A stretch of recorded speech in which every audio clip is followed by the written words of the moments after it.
President Trump's expected tariff announcement. Your next guest is worried about them, worried about the potential economic and political damage.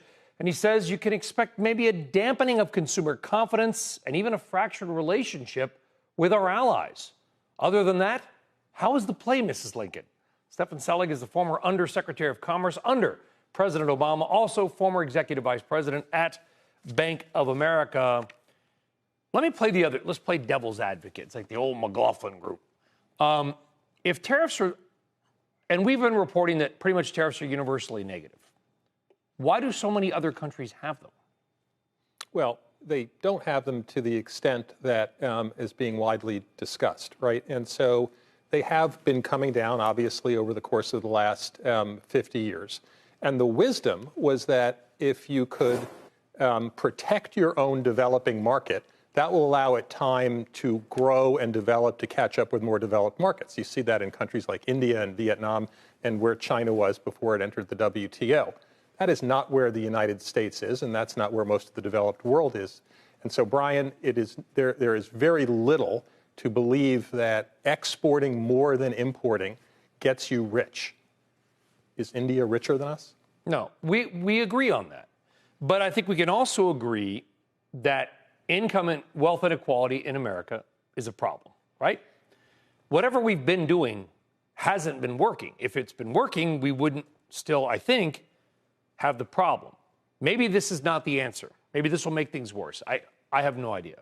Well, but do you agree there is a part of it that where we have to try something new because what we've been doing is not working? 100%, and that's why Donald J. Trump is the president of the United States. Yeah, so now. For sure, there is a potential tactical and strategic use for tariffs to advance our country's interests.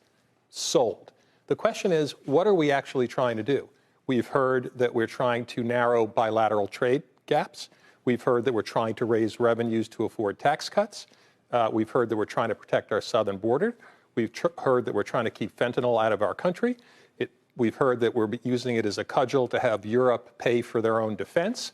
We've heard that it may be useful in terms of territorial expansion in Greenland and the Panama Canal. All of those things can't happen at once because they're, in fact, many ways mutually inconsistent with each other.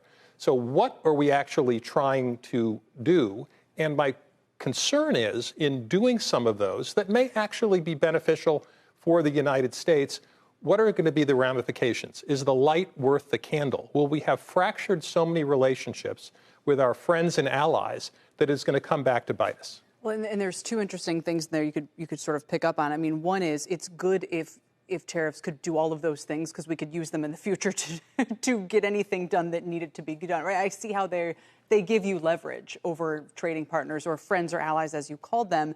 But even if those friends and allies, if they're not spending enough on defense, if they're sort of saying one thing and being friendly as long as we go along with it, but then not actually doing it, at some point, do you have to allow the relationship to turn a little frosty to say, hey, you know, we're all going to get along as long as you actually step up to the table here? Okay, but in all fairness to the administration and the president, we did have Germany just approve $1 trillion defense budget. It would never have happened but for that tough behavior. And what this particular administration did, and if you talk to German politicians, I think what they'd say is the United States behavior gave us the political cover to do something that we would not have been able to do otherwise that is in the best interest of Germany. That's a good thing, right? That's a good thing. And it's a good thing for everybody. It's a good thing for Germany, it's a good thing for Europe, and it's a good thing for the United States. The question is, with all this back and forth and haphazard and frankly chaotic way that the tariffs have been approached, it has created so much uncertainty with the consumer, and what I do, uncertainty with large corporations, because they're having to sit here and wait to see if they can get some clarity, because predictability, stability, and clarity is what company needs.